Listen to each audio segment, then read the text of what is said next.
Coming to you from the Radio for One studios in Franklin, Michigan. Welcome to the Detroit Cast. Big fan. Big fan. A show not just free of charge, but free of FCC regulations. Thank you for your support of the Detroit Cast. Oh, there it is. And without further delay, it's showtime. Please welcome the Detroit Cast. Here are your hosts, Mike and Jay. Hello, everybody. Welcome to the Detroit Cast. Mike and Jay. Shalom, Big E. I always love the look on new person in the studio's face when the smelling salt starts going around. Yeah, kind of a quizzical, like, wait, what? Wait, Well, what? It makes it apropos because on Grind Time with Darren McCarty, we smoking our intro and you guys are sniffing smelling salts. There was some wafting going on. Hello, everybody. Welcome to the show. Jay, how are you? Did you have I'm a good well, weekend? man. Yeah, thanks for having me back. We've got a full studio. We sign week-long contracts. We never know when Jay's going to be done or not. So we've got a full studio here. Darren McCarty's here. I wanted to get started early because I know you're in kind of a hurry, Mac, and got to leave in a couple minutes, and we had some questions for you. Joshua Riehl is here.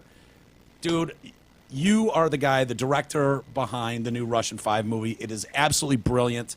We're so excited to have you here. We all saw it over the weekend, and can't wait to dive into it with you. But Thank you for having me. absolutely. Go ahead. Hey, Jay. before we get too far, insurance, we all need it. Most of us don't know what kind of coverage we have or who even provides it. Let fellow TDC listener Brent Wasik from Wasik Insurance Services change all that. Brent has over 30 years in the business. He offers all types of insurance coverage, auto, home, health, life, business, commercial, and more. Call Brent Wasik at 734-455-1900. Get a free, no-obligation quote today. Again, that's 734-455-1900. All right, Mac, couple things really quick. Why can't you put a 1,000-pound guy in net and just have the goalie... Big fat goalie, just right? huge. Just stuff him in a net so there's no place to put the puck. Is that legal? Could you legally do that? I don't see why not. I mean, roll a guy like you'd have. We're to talking be- about the guys well, that need to when be you- craned out of their home. Yeah. Well- like one of those guys. Just put a Like giant jersey on Richard Simmons patients sort of people, you know? No, I get where you're going. Job of with the it. Hut. Just place him right there. Okay. I get. Yeah, why not? him. Why has no one done that? I don't know. What's a 6x4 size person have to weigh? Kind of like a chode, I mean, maybe right? I think by they might- definition, you have to be a chode. You'd have to be a human chode. They probably tried that somewhere, Yeah. probably over in Russia. What do you think, Josh? Did you see any chodes over there when you were there? Didn't. Maybe they would. The Japanese team, but Nagano might have tried that out. Some sumo guys, but I don't know. I mean, the baseball did it with the little midget, batter, and then they had to outlaw that. Like, no, he's got no strike zone. You get him out of there. But I don't know about hockey. We got in this debate. Yeah, but you don't. Listen, first of all, the equipment would be enormous. But I'm just thinking, like, Enormous. if you put anybody in there and the way the guys shoot puck, guys can pick spots. And even if there's none there, you're going to get tired of getting Yeah. hit in the same spot. Yeah. Or whatever. Like, You're gonna guys will flinch. wear you down or go by you and, knock you. Like, you'd have to literally almost be in a coma. just sit in there the net where no one would move. And I was- don't know. I was thinking he doesn't even get a glove. He gets 2 blockers. And he just wears 2 blockers, and he just takes up as much space as he can. Mac, I agree. It would take a special person, but it could be done. I'm not. As long as you can put him on skates. To answer your question, I don't know if there are rules in place to prohibit that, Michael. Yeah. You might have to ask. We looked it up. You do have to wear skates in the NHL. We wondered if you could just plop somebody down and be like, "Fuck it, we don't want them to move. So why put skates on? You do have to wear Yeah, you skates. do have to wear Unfortunately. skates. And moreover, you have the maximum size pads, so they would look tiny on this person. Yeah. Right. Their pads would right. barely cover anything. So that's where they get you because equipment can only be so big. Yeah. So it's that big ass fat transfer hanging out the side and. Yeah. He's going to get dinged. He's going to get hurt. No doubt about it. He's going to be a bruised individual. But, hey, it's about winning the cup, man. That's all we want to do. Oh, okay. So that's how bad the hockey is in Detroit right now. We're looking for sumo wrestler goalies. No, it was just a conversation we had. And we're like, next time Mac's around, we got to ask him. Anyway, Joshua Riehl is here. Again, Russian 5. Congratulations, man. Thanks, man. 6 years to make this movie. Yeah. It's out now and doing some special screenings. Yeah. Is it worth it? Was it worth it? It was. Yeah. What was worth it was the moment when Vladdy got his standing ovation after the screening Wednesday night, and the entire, 2,200 people in the Fillmore erupted Crazy. into Vladdy. And Vladdy it wasn't the obligated, the token. It was almost like it was so long of an ovation. I got winded. Yeah. I stood and ovaded. I did it as well. I had to it was like I had to get my second gear clapping. My arms were getting tired, but it was genuine. And I think that's not only just a reflection. I think we all know how everybody loves Vladdy, but to the job that Josh did in telling these guys stories individually and as a group, and bottom line for anybody out there, this is a human. Yeah, you don't have to be a sports fan. This is a at all. humanity story. Yeah. With a little hockey in it. Well, I wanted to test myself, and Josh, you were nice enough to give me a pair of tickets to the Friday screening? Thursday, Imagine Theater, Royal Oak. Yeah, that one. Bags. I was just like, dude, you have another pair of tickets. I want to go see it again before we interview you. Dude, I'm trying to get laid. Can you give me a couple tickets? Let's be realistic. So I took Beth, who doesn't like sports at all. I've taken her to baseball games, and she'll read a book. She just, whatever. She absolutely loved it. Nice. And it was like, that's what you want, is people that aren't sports fans being able to enjoy this movie. Yes. There had to be a couple times over those 6 years where you were like, it's not going to work. Absolutely. We're out of money. We're out of whatever. I can't get. I mean, that had to have happened a bunch. A lot. Yeah. More often than you would hope. Yeah. But all of those obstacles have made this weekend just that much more special. Yeah. Now the weekend is the film fest. From what I understand, they do name a winner, don't they? At the end of for the the fest? audience award. Yeah. So fingers crossed. Yeah, it's still up in the air right now. Hasn't been named. Not yet. Yeah. You got it, man. I mean, come on. I can't believe there'd be a more resonating story. No, I mean the response has just been incredible. I've had so many people who say, I'm not a sports fan. I love this movie. My producer Jenny, Friday night, she had a Russian dance party I went to, and all these Russian guys were there, and they were just like, dude, you captured the spirit of what it was like for us to come over as immigrants. And Darren, said, I captured the spirit of the Darren players. stole your movie, by the way. He's fucking hilarious in it. I think what really comes across in talking to Josh and explaining his vision of what he wanted to come out.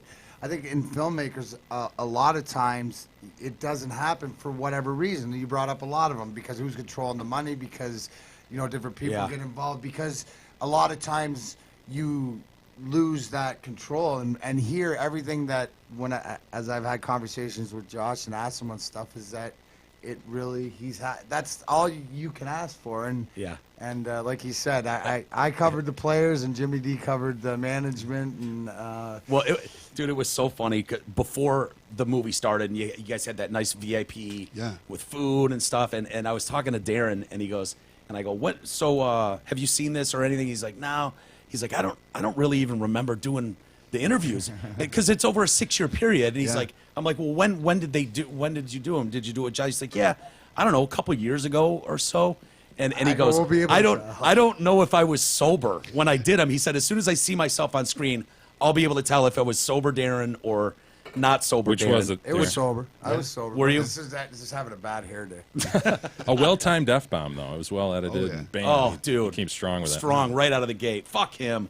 You're talking about club. Fuck him. Fuck that. That's ours. Let's go. It was Josh, awesome. we mentioned the fact that non-sports fans will really like this story, but sports fans will too, because what you've done is you've centered in on a story that's central to Detroit and the Wings, and everybody's a big Wings fan, but it's something that, while we know a bit about it, we didn't know the details of it. Right. When did it first strike you that, hey man, this is a story that needs to be told? Well, from the hockey side, I mean, when it was happening, you just know that when they won in '97, the culmination of 42 years, that's pretty special. And then, the tragedy 6 days later, it tore everyone's heart out. But then the fact that they were able to do it again, and that moment with Vladdy on the ice in '98 in Washington with the cup in his lap, that is a Hollywood moment. Well, you know what? And honestly, 20 years later, when he has that moment, it's 20 years, 20 years. to the day. This summer to be 20 years since he was on the ice for the cup, which, is pretty remarkable. And it's remarkable that he's as strong as ever. He's still going. He didn't give He up. honestly gets, but he honestly has looked better as recently than I've seen him before. It was so cool when we were walking to our seats, and he was sitting there. And it was so funny, and Darren literally leaps into his lap, and he's just like, Papa Bear! No, that was George. George. George. And just, I mean, the two of their faces absolutely lit up. I got a picture of it, and Twitter loved it, ate that thing up, and it was just really cool to see. They connected immediately like brothers. It was very, very cool. One of the things you said in the documentary, Darren, is that entire next season we were fucking angry, and you said we were angry at the world. It wasn't a person we were angry at, but we were just angry. And I got to think, with as much detail and as hard as it is to compete at a level like that, that's got to make it even harder to carry that kind of baggage around with you for a season and pull off the win like you did. Well, I think what Josh nailed to a T during that season is that, you know what, it was the game, and I think that with tragedy, you're seeing it with what happened in Saskatchewan up in Humboldt with the kids in the bus accident. You know, where the playoff team, they lost 15 or 16 of those kids to a terrific accident. 16th death over the weekend, the female trainer. I saw that. Yeah. But the league decided that in Canada, and this is to move forward, we move forward through sport and stuff like that, so they're playing the rest of it. I think that it was one of those things that you couldn't control us when we were on the ice, and we wouldn't think about. You know, when you're in the dressing room, and Nick nailed it right. You know what I mean, looking around, it's just like, but it was a motivation. It was good motivation off the ice, but it was direction, and it wasn't. If you look at that, we played as hard as we could. But you remember that season? That's when Sergei held out and signed in February and came back.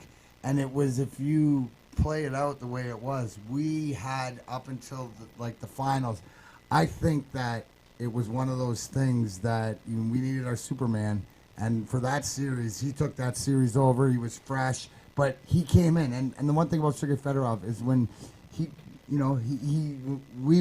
when we needed him, we needed to tell him, and he wasn't afraid to take it, because when he knew that he was needed, that's when he was at his best, and that's the one thing through that series. So we held it together as long as we could, but then it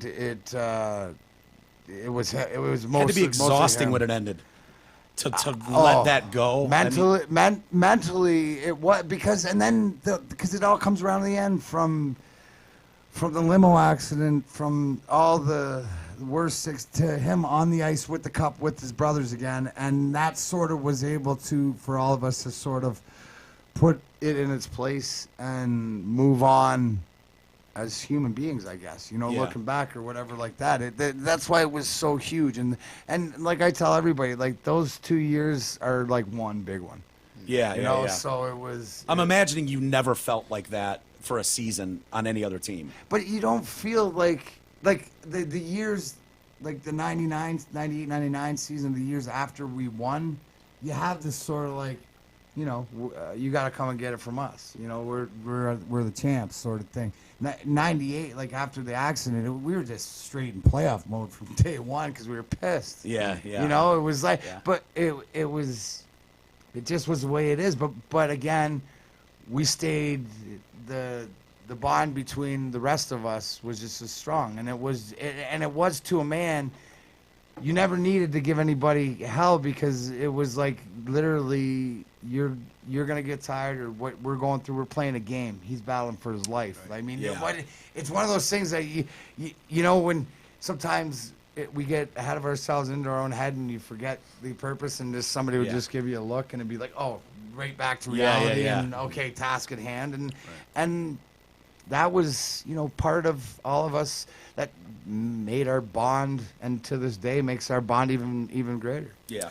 So, Josh, you're watching all this unfold, and you're carrying around this idea in 97, 98, like, wow, this is a Hollywood script. This is a story that needs to be told via documentary, movie, whatever. Like, what's the first step? How do you even go about getting funding? I imagine funding is the first thing, right? But how do you even organize call things the Red Wings such that you go, this is an idea I'm moving forward with before anybody else does? Right. Darren, thank you. Darren's got to leave, guys. Sorry. Yeah, I got to go. I don't want to contaminate these guys. If they hang out with these Detroit cats too long, I start getting contaminated. Yeah. All the therapy that I've done. But Josh, thank you very much, brother. You. We'll be talking, and remember, guys, Russian 5, well worth your time. Yeah, absolutely. All right. Catch you on the All right, podcast. Mac. We'll see you soon, buddy. Yeah, so to answer your question, at the time it's an idea, it's a story, and I'm still in high school, and I wanted to be a filmmaker, so I wanted to go to NYU, and there's all these things that happened in between. But by the time I got to the University of Texas in Austin in 2009, after 3 back surgeries and a bunch of years of just recovering from that. It was there, and I started to make a list of like, what are the projects that I want to do, and the Russian 5 was always at the top of that list. So a couple years Now, later, were you watching it go? Like, I can't believe year after year nobody's digging into this absolutely, Jay and I were talking about this, and it was like Jay was almost getting mad. Like, this is so obvious. Yeah. Why, Right. This movie is obvious. Oh no, absolutely, and I mean I was grateful that Yeah. no one had done it yet. Although in the middle of the process, Red Army came out, and so you hear Red Army, and you don't know what it is or the take they're going to take on it, but you're like, oh shit, somebody just scooped my film, and then when I saw it, it was like, whew, okay, They didn't do it. Not the same story. Yeah. But so I was working with the director Al Reinert, who did For All Mankind, his first film about the Apollo moon missions, and just an incredible genius of storytelling. And I was producing on his feature documentary about a guy who spent 25 years in prison for his wife's murder that he didn't do. The prosecutor framed him for and withheld evidence. So we're driving around East Texas and long, 6-7 hour drives, and just to fill the space, Al's, what do you want to do? What's your first feature as a director? Because Al knew that I didn't want to be a producer, I wanted to be a director. And I told him about the Russian 5, and he just said, Joshua, you got to make this. Yeah. And Yeah. he started threatening to stop hiring me if I didn't get off my ass and try to make it. And so that, the first step was just writing letters. Jim Lights, Jim DeVillano, I wrote one to Steve Eiserman. And Jim Lights, who's the Dallas Stars president, about 6 months later, after that first letter, just gave me a phone call and was like, hey, sorry, I'm just getting back to you. I've been, busy, and you're in Austin, I'm in Dallas. Why don't you come up and we'll have a chat? You weren't really writing letters, were you? Actual Emails? letters. Le- No, letters? straight More up letters. personal, Shit, more man. personal. Personal letters, I was Wow. thinking that might Yeah. catch their eye. Handwritten Yeah. and everything. Handwritten. And so, I made the drive up to Dallas, and this was during the 2012 lockout, right? So for me, it was actually kind of great that I could, all Yeah. these guys were just sitting around waiting for the lockout to get resolved so they could get back to work. So, Jim Lights and I hit it off, and he said, you got to talk to these people, and he gave me Jimmy D's number and Ken How Holland's funny is number. Jimmy DeVillano? Jimmy DeVillano's awesome. Absolutely My hilarious. only regret is that he censors himself. Because if you've Yeah. ever met Jimmy, everything is fucking this and Yeah. fucking that, and Yeah. he wanted to, hold back, he wanted to keep us from an R rating, and then, Yeah. But Well, how- Darren made sure you would get an R rating, so. hey, it's real, Yeah, I yeah. wanted these guys to be real. So And- how, did the Wings organization jump on board fully at first, like the players, management, or was it something you had to really work at to get them? Well, that Christmas, again, they were in the lockout, and I was back home for Christmas, and so I gave Ken Holland a call, from the number Jim Lights gave me, and, Ken was sort of curious, and so he's like, you know what, I got to go Christmas shopping. My daughter's going to drop me off at Barnes & Noble in Northville. If you can meet me, we'll have a coffee and we'll chat. And so I told him what I wanted to do, and, obviously, I mean, they're a hockey organization. They don't know, they're not filmmakers. So, I wasn't necessarily looking for cash, but I was looking for Access. And, Yes. And so Ken was like, okay, cool. Like, this sounds really interesting, and like, please keep me updated. And, it took a year to kind of get more things going. But I remember, right before the Winter Classic the next year, I'm back in Detroit, and at that point I had gotten buy-in from a few more folks, and I had a meeting with Ken and in his office, and he brings me down, and he brings in Todd Beam, who's the Red Wings PR guy, and Ken introduces me to Todd. He says, Todd, this is Joshua. He wants to make a movie about the Russian 5. We met a year ago. He hasn't given up yet, so I think we should give him a hand. And so, that Todd wanted to, see what I was about, and we talked. And so that led to them giving us credentials for the Winter Classic, which was my opportunity to look the Russians in the eye and say, I want to make this film. Yeah. Was that the last time all 5 have been together? Yes. Was that Winter Classic? Yeah. Yeah. What a great opportunity. Oh. Right. And that was the perfect moment because I didn't have to run around the planet to just get a okay. Right. I had to run around the planet to do the interviews. But, so yeah, they all, Slava Fetisov was like, yeah, if you come to Moscow, I'll give you all the time you need. And Yeah. Kazi was like, sure. Of the 5, you got Sergei Fedorov, Vladimir Konstantinov, Slava Kozlov, Igor Larionov, and Slava Fetisov. Those guys, none of them tend to do many interviews. You don't see them very often doing stuff. They're kind of reserved, quiet individuals. Right. Who was the hardest of them to get going? Different reasons. So Kazi, it was hard because he did his interview in Russian, and I don't speak Russian. So if we had known that, we could have prepared my producers. I have 2 producers that are Russian. So that was a situation where I'm asking the question in English, and Kazi's listening, and then he's answering in Russian, and then my producers are either giving me the thumbs up, like we got it, or a note of like follow up with this. Oh, you have no idea what he said. Wow. Right? No, I'm just assuming that it's good, and then we're gonna, they're gonna subtitles transcribe will it, look good. subtitle it later, and once we get to the edit, Sergey, we did his interview at the Siska headquarters, where he's the general manager at the time. He's in Russia now. Yeah, he's back in Russia. He was the general manager from the team that he left, 20 years earlier. Yeah. And so, he's a busy guy, and there must have been some sort of miscommunication because, the average time for the interviews is about 90 minutes. Yeah. Some guys went longer. Igor, we got about 3.5 hours with. Some guys were a little shorter just because of schedule. But, we let his people know, like, I need at least 90 minutes per. With him, he's so important to the story. I would prefer 2.5 hours. So Sergey walks in, and, he's having 15 meetings. minutes. So, well, yeah, actually. Sergey sits down, and he looks at his watch, and he goes, so how long is this going to take? What, like 15, 20? Oof. And I was like, no, Sergey, I need a little bit flown longer. here, bro. I came here, and I turned around, and I looked at my producers, and I'm like, holy fuck. Yeah, what do we do now? And so I pull him aside, and I'm like, let's just ask him questions until he gets up and leaves. We're here for like 10 more days, so if we get what we get and we need to sit him down again, we'll do that, but we'll make it work. Yeah. Right? So we start in the interview, and Sergey, he's a very private guy, and so he's answering the questions, and he knows that I'm going to cover, him leaving, so we kind of start there.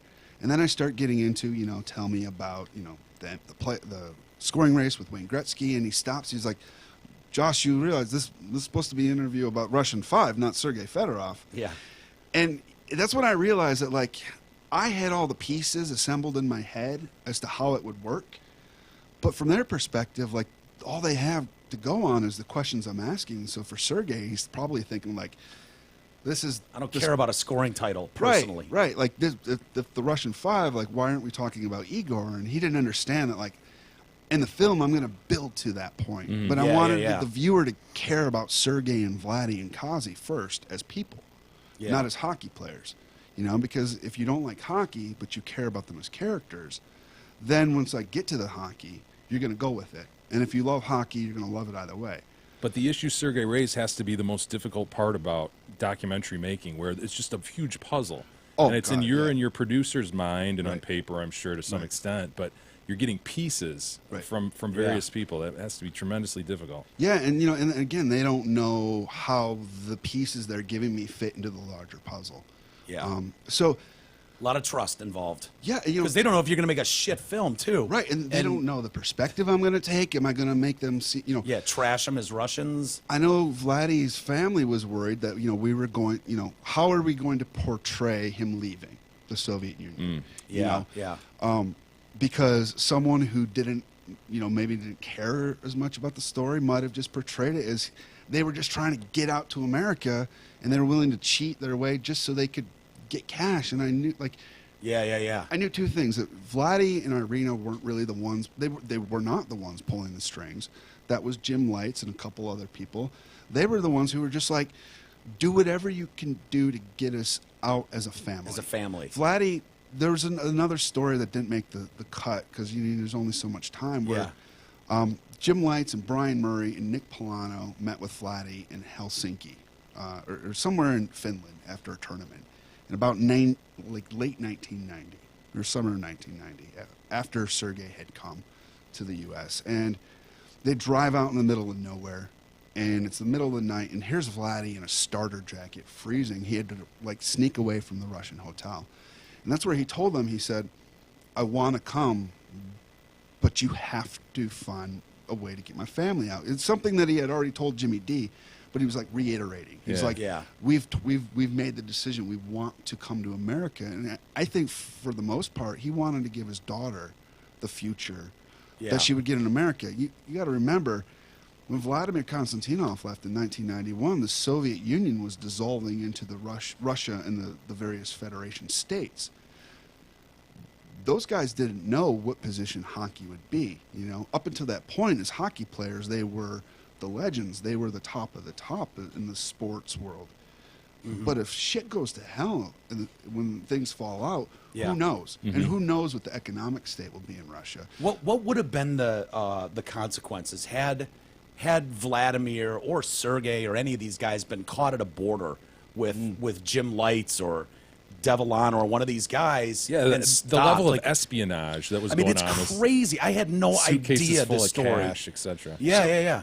I don't know, but what we can infer is the punishment that Slava Fetisov received for just simply stating that he wanted to come to the NHL, which was that they stripped him of his captaincy, they stripped him of his skates and put him in a uniform behind a desk and threatened to send him to Siberia if he didn't shut the fuck up. Oof. Wow. Right?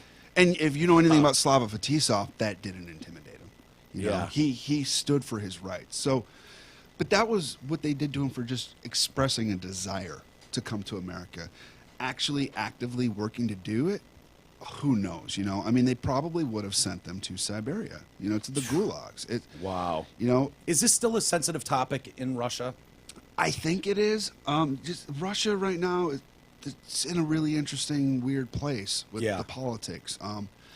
So I'm really curious to see how the story plays in Russia, because on the one hand, there's a sensitive first part of the movie. On the other hand, it's a story about these 5 Russians changing the game of hockey and influencing, and it's very, in one sense, it's very positive about the Russian people and their culture and all that. In another sense, it's about sort of how, at that time, in order to have the freedom to pursue their dream, they had to leave and come to America. Yeah, yep. Who do you think deserves the most credit for the Russian 5 in Detroit? Is it Jimmy Devlin, who drafted guys earlier rounds than anyone else would have? Is it Scotty, who figured out how best to use these guys? Was it the Illiches for throwing going, do whatever you got to do, just do it? I think leadership starts at the top. So I think Mike Ilitch is the start of it. Mike Ilitch was the one who put the mandate, which is Jimmy, get me a better team no matter what. Mm-hmm. Whatever the cost, whatever you got to do, I want to bring a winner to Detroit. Yeah. Okay. So I think it started there. And, when they got Sergei in Portland and when they got Vladdy out of Budapest, they took Mr. Illich's private jet to do it. He had it gassed up and ready to go. He had his lawyers work on the visas. So I think it started there. And then... How instructive was the Peter Klima situation, though, a few years Good before question. getting him out of Czechoslovakia, Extremely. And in an earlier iteration... And that was Devlin too, wasn't it? That was Lights. And Lights. I mean, Devlino's draft pick. Yes, right. And Lights and Polano. And in an earlier cut, we talk about that a little bit, and then we wanted to lose it because... There's so many characters already that I don't want a viewer hung up on who's Peter Klima? Is he coming back into the story? But the Klima situation taught them a couple of things, and Jim Lights talked about this in the interview, and hopefully someday we'll put the parts of the raw interview online. But the Klima defection showed them, one, what it was going to take. It was going to take money, and it was going to take having lawyers ready to go. Two, it showed them that these players wanted to go. At that point, the Soviets were kind of making the statement, "Oh, our players don't even want to go to America," and the guys like Larionov and Fetisov weren't really allowed to speak publicly about those desires until Perestroika and Glasnost sort of came into play. So when they got Klima, I believe it was like 85, or no, he was drafted in 85, whenever they got him. Yeah.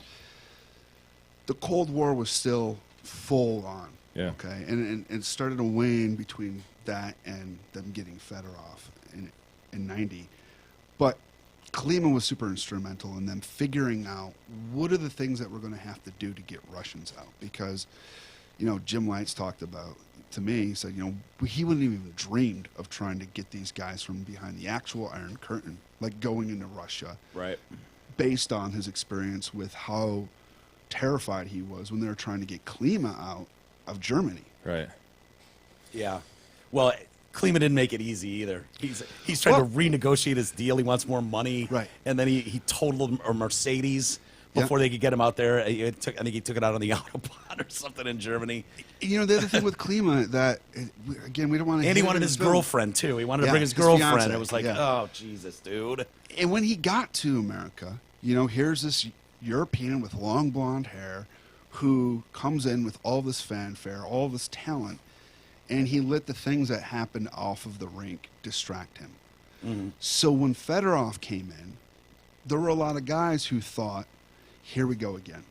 Didn't management learn from Klima?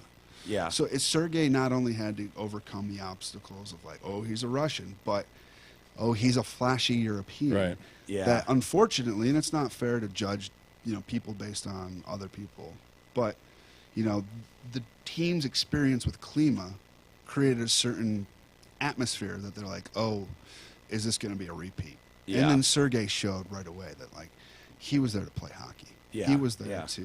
to show what he had to show. Well, you talk about stereotypes. Beyond the stereotype of Sergei in particular as, you know, European flyboy or whatever, there was a real stereotype, and Jimmy D touched on this quite a bit. Just like, man, these are like the evil Russians that we grew up hating and preparing for war against and so forth. Ivan Drago. Yeah, and Yeah, then yeah. and then they come over and they ultimately become our heroes and as ingrained in the fabric of the team as anyone. But they also do encounter a lot of stereotypes, including from Don Cherry, who's shown Yeah. on film spewing his hatred toward the Russians. Yeah. I wonder how Don feels about that footage now. I don't know. Really? I tried to interview him, and his family said he's not really doing any interviews anymore. Just Yeah. he's getting up there. So Yeah. I think, you know, the archival footage speaks for itself. Yeah. He was just kind of blasting the All the Russian time. players as It's incredible seeing where we are today and thinking back, like, oh yeah, I totally remember him thinking that. And the game is so different and so worldwide. Yeah. And some would argue not as good a game, Yeah. ironically. But it was incredible to again see him just going, these Russians, you Yeah, know, we- essentially they're pussies, you Right. know, and Yeah. they don't care about the cup. Right. Not like our good Canadian boys, you know. Yeah. This is what are we Russian night, hockey night in Russia now? It'd be interesting to get his opinion on that. Yeah. Did you go to Russia a lot? We went through once. this- you went once. We went for one, like, 2-week trip. Yeah. What was life like for those players over there? Because they risked so much. They risked everything, including personal safety, Right. to come to Detroit and make a new life for themselves. I would have thought that those guys are heroes in their homeland Yeah. too. Like I would have thought if anyone was going to be treated well or like a celebrity, it would have been them. Yeah. But it must not have been the case. Well, let's put it into perspective. They were treated like celebrities and heroes, but celebrities and heroes in the Soviet Union at that time made an extra $200 a month, but had nothing to spend it on. Yeah. Right? Like, that's the situation, right? You know, they're living in a military barracks for 11 months out of the year. You know, like, what is that kind of life? You know, Yeah. You are the best athletes in your country. You're winning gold medals, and yet you're basically conscripted servants. Yeah. So Sergei always loved cars, right? Yeah. Even before he got here, he like dreamed of cars. Even if he had money, he couldn't have bought a car in the Soviet Union because they just didn't have the cars there. You know, like Yeah. we forget that, like, for the normal person, bread lines and rationing things, and you're living in a communal apartment You know, these guys were lucky to get an apartment room for their family by themselves. Like that, Right. that was the treat, right? Like, okay, you're a superstar, so you don't have to share a bathroom with 3 other families. Right, right. Brutal. I think who was it? Was it Devellano that met with Sergei and said he came in and he in the nicest Russian suit? Yeah. You know, which, Jim Lice, yeah. Jim Lice. That And- looked like it was out of a Goodwill. Yeah, he Yeah. said it was for a kid in Russia. It was a perfectly great suit. Right. But to an American, it was like, oh, that poor kid, Goodwill suit on. Right. You know, you just don't realize. But yeah, it's crazy. It's so many great people in this thing, though. So many great interviews. You know, Jimmy D, great storyteller. Oh, you probably so couldn't funny. have imagined that he would have been such a great backbone storyteller of this thing when you first got into it. He's awesome. Jeff Daniels, interestingly, you Yeah. kind of use as the fan guy, a guy that everybody around Michigan knows and kind of realizes is a huge proponent of Michigan and Detroit. So he was perfect in it. Season ticket holder too for the Wings. Yeah, yeah. You've got, you know, all the Russians, obviously. Steve Yzerman, Brendan Shanahan, McCarty. We mentioned Gretzky. I mean, what a huge get was that, right? Yeah. There's a fun story to that, which is, 24 hours before we got Wayne Gretzky on camera, I got a phone call from my executive producer, Dan Milstein, who said, "Hey, do you still want to do Wayne Gretzky interview?" And I'm like, "Of course." Nah. And change this my mind was on that. this was during the World Cup in Toronto, so it was a couple years ago. And he said, "Well, if you can get a camera crew to Toronto tomorrow, Wayne will do it." So I'm like, let me see, because I'm scrambling. I'm trying to get gear, and there's the whole getting over customs. So, and my normal director of photography, Chris Rossick, had actually left for a road trip to New York for a project of his own that week. So we weren't planning on shooting. So I had to scramble and find someone else. And I find a guy who's like, "Yeah, I can do it. And I want to go see a concert anyways, but I'm going to drive separately." And as I'm pulling up to my sound man's house, and him and I are going to drive together, I get a text from Ray who says, the text just says, "Canada won't let me in." Oh, And I'm like, huh? And so it turned out, they were like, "What are you going to Canada for?" And he was like, "I'm going to a concert." And like, "Well, why do you have all this gear in your car?" So they sent him to immigration, and they looked at the text messages between him and I and realized he was going for a gig. And I already had a guy in Canada who was going to help shoot as well, but I just wanted someone that I'd worked with because it's Wayne Gretzky, and I want it to go smooth. So all of a sudden, Ray's butt is being searched. Right. Oh, So- damn it. My cameraman's butt is being searched. And so Ray, he went through, he was going to try to go through the Blue Water Bridge in Port Huron, which is where I'm from, right? So that was, and it's quicker to go to Toronto that way. But all of a sudden, Aaron, my sound guy, and I are like, all right, change of plans. We got to go through Windsor because now they're waiting in lieu for us because they've read the text messages and know that we're coming for a gig. So we crossed the border at about midnight because, they're just scrambling and all this. And then we drive straight to Toronto. And my producer, Jenny, had reserved a hotel room for us outside of Toronto. We pull up and we check in, and I'm exhausted. And I've got to be at the hotel at like 10 a.m. to get this Wayne Gretzky interview. And we go in, and the guy's like, "There's no reservation for your name." And I'm like, "What?" And I couldn't pull up the email because we deleted everything in case we got sent to customs. Didn't want any evidence. So I'm like, "No, this is I know this is the right hotel. Like there has to be." And he's like, "No, there's." And I'm like, "Well, if it's not in my name, what about Jenny Fedorovich?" Right? And he like looks through and he's like, "Nope." I'm like, "What?" And then him and his manager start talking. And his manager says Jenny LaFemme, which is Jenny's like DJ name, right? And I'm like, "Yeah, that's her." And so then they're like, "Well, you're not Jenny LaFemme." And I'm like, "But she made the reservations for us." And then they were like, "Well, tell you what, why don't you pay for them now, and then we'll try to refund your money in the morning." And Aaron, my sound guy, who's a really like just, peaceful, kind of hippie dude, must have saw the anger flash in my eyes because he was like, "Let me try something. Go for a walk." And I come back after 2 minutes, and they're like, "Okay, here's your keys." I don't know what he said, but but at this point, it's like 4:45, right? Yeah. So we get a little bit of sleep, and we're by the airport, so the first flights in the morning start waking you up. So finally, we get up, get showered. We get to the Ritz-Carlton Toronto hotel where Wayne Gretzky is staying, and we're supposed to do this interview. And it's about 11 o'clock, and so the one person who knows about this is on lunch. So I go to shipping and receiving, and I'm like, "I'm here to interview Wayne Gretzky." And they're like, yeah, of course you sure. are, eh? So is everyone. Right? And so, long story short, 20 minutes before we're supposed to interview Wayne Gretzky, we finally get lit out of shipping and receiving. And so the average setup time for an interview shot for this film was about an hour, you know, because Sure. we were trying to be perfectionists. So we're scrambling and trying to get a shot together, and, you know, there's people at the bar area, and they're just watching, and we're like, can you move? And they're like, okay. And we're like, well, we're trying to interview Wayne Gretzky. And like, okay, we'll move out of the way, but we're not leaving. Yeah, we're not leaving. You know, and so we're like tweaking last-minute tweaks, and all of a sudden, there's the great one. Wow. And he shows up, and he's done this a million times, so he just makes a beeline for the chair. You know, shakes my hand on the way, and he's like, okay, are we ready? Mic me up. Let's go. Right? And we're like, I guess so. Yeah. You know, and I'm like trying to be all, you know, confident and shit. So I just say, all quiet on the set in the middle of this hotel bar. And yeah, he gave me 20 minutes, and I got what I needed out of him. Shook his hand, and we were done, and left Toronto 24 hours after I got the phone call. Nice. Wow.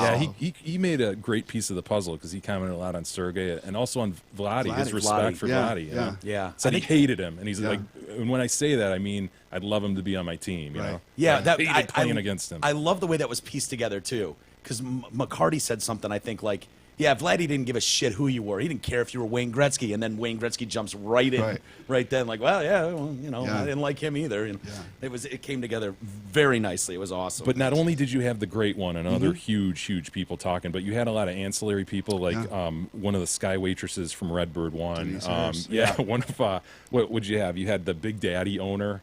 You Rick know, Drogo. just people who were part of the scene who could make comment and kind of fill in blanks. That was awesome. Was there anyone that you missed on that you go, dang it, you know, if I could have told that piece of it through that person? I really, really wanted to get Doug Brown on camera, and he was willing to do it. It just came down to a matter of time and schedule. And my thought originally was like he was going to be my last interview. I was going to get as many of the pieces of the puzzle beforehand, and then I was going to have him fill in any gaps. And then a bunch of things happened, and it kind of was just like everyone's like, "You're done shooting," you know.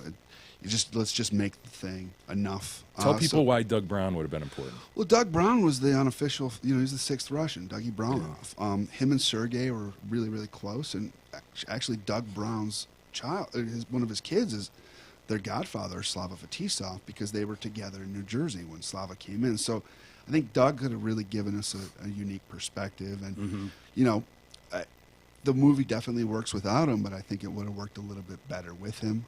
I had an idea of a montage of guys who played against the Russian Five and who were hit by Vladdy, and I wanted to, like, you know, just like see like Chris Chelios, Jeremy Roenick, Brett Hull, Al McGinnis, Scott Stevens, like, you know, just a quick comment. And so we went to Buffalo for the draft a couple years ago to do that, and there was a miscommunication on one of the producers' end, and he misread an email that said we did not have credentials. He misread it as saying we did have credentials. Oh no! So I brought a crew all the way there, and we're like, oh, we're fucked. No, and you couldn't clean that up on the spot. No one could. The NHL was, you know, and I get what they're saying. I actually went to Gary Mahar, who was like, you know, one of the head PR guys, and you know, I was like, I had to grow some stones, and I went up to him, and I'm like, Gary, you know, Joshua Riehl, and the director of the Russian Five, and their position was, our guys are here to make their teams better, not to talk about something that happened 20 years ago. Right. It's not the right time, right, or place, and I understand that, and so I was like, Gary, you know, like, I get it, I do, but this movie's going to be special. I know you don't know that yet, but it's going to be special, and if you're not, if this isn't the right time, like, please help me. Yeah. When the time comes, and then the time never came because, you know, our timeline was like, the movie works without it. Let's do it. You know, Jeremy Roenick was really excited to get on camera. I imagine it's what, an hour and 36 minutes, something like that. Something like that. Yeah. I imagine there is a shitload of great material on the cutting room floor. Yeah. Do you have any favorites? Things that almost made it, but didn't quite, for whatever reason? I'll tell you three quick ones. Okay. One, there's a story of Sergey and Vladdy and John Wharton, the trainer, going to the Pontiac Silverdome to see Guns N' Roses, and them ending up backstage because the Guns N' Roses guys, a couple of them watched hockey and they recognized Sergey. And so they partied until they were the last car in the parking lot. Oof. Right? At like Really? 6 in the morning. So they is this come the out. 91 tour? Yeah, 91 We were tour. there. We were at that. I Yeah. saw a shot of Sergey wearing a GNR hat. Yeah. Yeah. And Sergey, the way he talked about it, I love it because he's like, they recognize we're hockey players. It was really cool. We got to hang out. Everyone except for Axel. He's like, Axel, he was sort of in a private room, secluded. Every now and then he'd come out and get some champagne and shrimp and go back to that secluded room, I guess. It was normal. Yeah. So that was one of the stories. There's this great story of Larionov and Fetisov and Wayne Gretzky in 1987 when the Russians were in Hamilton for the Canada Cup. They ended up at Walter Gretzky's house for a barbecue, and the only way that the Russians would let the guys go is if Tikhonov and the KGB came with them, right? So here they're having this barbecue, and Walter and Wayne offer Igor a beer, but he can't drink it because Tikhonov's there. So Walter tells him, like, why don't you go check out Wayne's trophy room in the basement? Down in the basement, there's a keg, and so Wayne, Igor, and Slava are having this secret beer. And for me, like, I love that story because it kind of shows, it foreshadows their desire to come to America, and it foreshadows the Russian dinner where they're all going to share vodka later. But it's also like, for Igor, he talked about it in this way where it's like, it really drove home for him that, like, the Soviet players, they play hockey, they practice, they play hockey, they go to the barracks, right? Yep. Canadian guys, they play hockey, they go home to their wife and kids, and they can do whatever they want. It's this freedom thing. Mm-hmm. But we decided to kind of not introduce Igor and Slava as much until they came into the story, as Right. far as Red Wings go. Yep. Just because there's so many characters that we didn't want to start confusing play, especially with all the OBs and the names. Yeah. Sound Sure. confusing to a North American who's not familiar with the story. So, the last one I'll share with you right now, and my editor David Fabello, who's a fucking magician. Yeah. Him and I, we had heated arguments, like screaming and yelling at each other out of passion about this story, which is Game 4, 97 Stanley Cup Finals, right? The building is electric. This is the game. And obviously everyone is a bundle of nerves.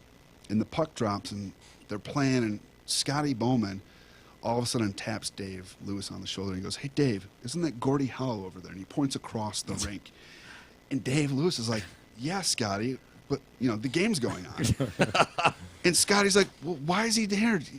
He's not going to be able to see. Why isn't he up in the owner's box?"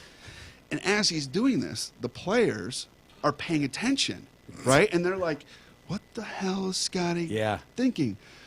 But it's that Scotty psychology that Darren's always talking about, that because they were suddenly focused on Gordie Howe, Loosen the them up. nerves, the butterflies Yeah. simmer, and that's end of the first period. Nick Lidstrom scores the goal to really break open the dam. That's funny. There's a famous story of Joe Montana in the Super Bowl doing the same thing, getting into the huddle, and everyone's just like freaking out. He's John like, Candy, right? Hey, man, isn't that John Candy in the front row there with a bucket of puck? And they're like, John Candy? What? What are you talking about? It's like everyone just kind of chuckles, and it's like, let's just go play. Right. That's amazing. Yeah. Well, you've given us a huge sense of, again, the puzzle nature of Yeah. the documentarian's job. One really cool aspect of this film is how you filled in those blanks of background that you really couldn't portray through interviews. Right. And you used like cartoons or comic book style. animation. You talked about this a bit at the Q&A over at the Fillmore, but tell us kind of how that came to be, what your original idea was, and how you settled on what you did. Yeah, so the original idea was always the Soviet kind of Cold War propaganda posters, and there's a bunch of cool references that I pulled. Like there's one where it's like, "Don't drink," and that we drew that for the Igor, Tikhonov moment where it's like, "No beer," and so we started doing that, and we hired an artist in Russia, and who did some amazing work, but the volume of work that we needed, and he was hand painting these. It became obvious, like, it's going to take him forever. years to do this. So I had a guy who's originally from Port Huron as well, David Knott. He's a storyboard artist. He's an animator out in Los Angeles. So he drew the storyboards that we originally used as references to cut the scenes together. And then we were like, okay, how do we get these filled in if we can't go that route? And so my producer in Austin, Jason Whaling, and I kind of put our heads together, and we said, you know, what is it that I really, really want to do? And, you know, it's the Soviet look. I wanted to feel Soviet, and if we can't go quite like the artsy posters, well, what about the constructivist collage look that's also very Soviet, where it's mixes of drawings but also photographic, real stuff. And we did a test, and it worked. Yeah. You know? And so It's a huge part of the storytelling. yeah, It is yeah. So creative and cool. we had this amazing team in the Ukraine do all the drawings, and then an artist in Austin, Jen, she actually like made them move. But you know, it took us a couple weeks to kind of the back and forth of like, no, Sergei needs to look like this, and no, Vladdy's nose needs to be a little like that, and you know, that kind of notes. Mm-hmm. And after about 3 weeks, they got it. They got it. And so then it was just a matter of like, they'd send me 5 to 10 drawings every couple days, and then I'd be like, approved, or please tweak this little thing. You know, because they don't really speak much English, and I don't speak Russian, so like we had to create a language, not just to communicate, but like a technical language as well, because we're dealing with Photoshop elements and, you know, After Effects elements and all this fun stuff that even some of that I don't even understand what's going on. Yeah. When, you know, my Well, editors. it works. Yeah, I mean, no, it came out beautiful. I couldn't have asked for a better outcome from that. I mean, it truly is. I'm so happy with the way that came out. One of the other things that jumps out at you when you watch this is there's so much video. Like, we've all watched hours and hours and hours of highlights. We've all seen the finals games and Lemieux turtling with the team. You know, like all those moments we've seen, but there was so much like on the ice footage, like handheld cam. That footage of Fedorov playing video games for the first time. I don't know if he's at Jim Light's house or wherever he is, but it's like, where the hell did you get this footage? Well, so the early Fedorov stuff and him and Vladdy, you know, playing guitar in the basement, that came from Michael Chovich, who was Sergei's first interpreter. Okay. Jim Lights found him because they was like, I don't speak English, or I don't speak Russian, and Sergei doesn't speak English yet, so they needed someone to communicate. So that's just old school camcorder. That's just type old stuff. school camcorder that Michael had. So he gave me that, and then like the stuff in the on the ice when they win in '98, like right in your face. It's got to be a player's cam. Yeah, Matthew Dandino. Okay. I knew that he filmed stuff because when you see the broadcast, Yeah, you remember 'cause him. He's got the camera, so he came up. You know, like, the last season at the Joe, they did a cool like thing for the '97 Cup team where they brought them all in, took them to the new arena, you know, showed them this is going to be the future, and so that was my opportunity to be like, hey Matthew, like, this is what I'm doing. I really, really need your footage. And so he was like, let me think about it. And so I sent him like a little teaser of a scene that we had cut at that point. And so he was like, oh, This is for real. Yeah, you know what you're doing. So when Mr. I passed, Matthew came up for the funeral, and he brought me just a stack of tapes. And he's You like, stalked him at the funeral? no. Nice. Cold, but nice. No, not that. Stone cold. Oh, Holy absolutely. shit, Heartless. Man. Woo. So he gives me this stack of tapes, but he's like, I don't know what's on them. You know, he's like, it could be anything. It Oh, could be that's what you kinda awesome. need. It Yeah. could be, you know, it could be. Cup celebrations? Yeah, was there anything you shouldn't have seen on any of those tapes? He thought there might have been, but there wasn't. You know, there was a lot of like family stuff with him and the family celebrating. Anything with him that- and his wife? Like No. That tripod set up in the bedroom, maybe? I don't know. Whatever. No, we were looking for that. You'd be like, okay, that stuff can't go out on the internet. What I wanted was the footage of him on the ice in '97 when Fetisov and Larionov got the cup. Mm-hmm. Yeah. He lost that tape. He doesn't know where it is. But Really? so that like was a disappointment. But then I popped in a tape and it's a golf outing, and I see the timestamp, and it's June 13th. It's the one. Holy 1997, shit. and I just needed to see no more frames and know, holy fuck.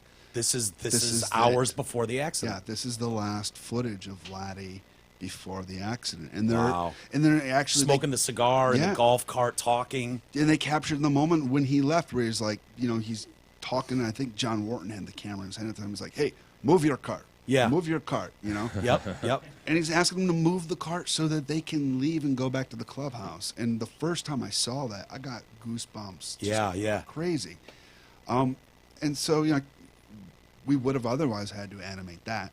Yep. But that we have the actual footage of that Yeah. stuff thanks to Matthew. And I mean, the truth is there have been so many people that have helped out in one way or the other on this film.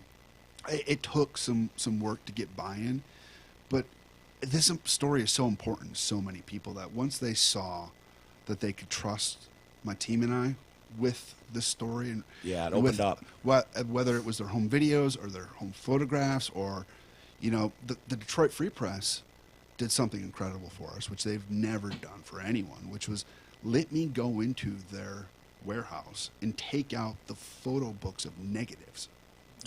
Wow. Right. So when they send a photographer out to shoot something, Yeah, he takes they'll- 1,000 pictures and they use one. Right. I got access to all of those photos. Wow. So I mean, I spent a month just scanning negatives of photographs that have never been seen, and there's some amazing gems in those. Really? One Yeah. is probably the one that you fade out at the end of the 97 Cup, and it's all 5 of them. And it's a moment where I honestly thought, like, oh, it's good, it's over. Yeah. We're not going to go there. Yeah. Yeah. And then you go into the accident. accident. And was there any part of you? This is so ridiculous. I apologize in advance for this dumbest dumb question ever. Because we had this discussion in my drive when we got back home, and I'm like, It's absurd because of the Hollywood ending that you mentioned in '98 with Konstantinov on the ice with the cup and everything. But did any part of you just want to tell that story and end it with the winning of the '97 Cup and everybody's good and it's all happy. happy times? Let me tell you. Let me answer. Because I was like, oh, good, it's over. All right, It's over. Okay, good. all I, right. don't have to relive that moment again. Yeah. Let me answer your question with a story. So we had been working with editors in Detroit, and just, there's no one around here that really has the chops for feature-length documentary. It's a completely different animal than commercials, right? So I'm doing phone interviews with editors in Los Angeles, and this is right before we made the decision to take it back to Austin, where I went to film school. And there's this editor who, he's done a lot of really interesting things, and so I was excited to talk to him. And I get on the phone, and I'm like, okay, you saw our assembly. What's your pitch? What do you think you can do with this? And he goes, I'm going to throw a little curveball at you, but I think this is a comedy. What?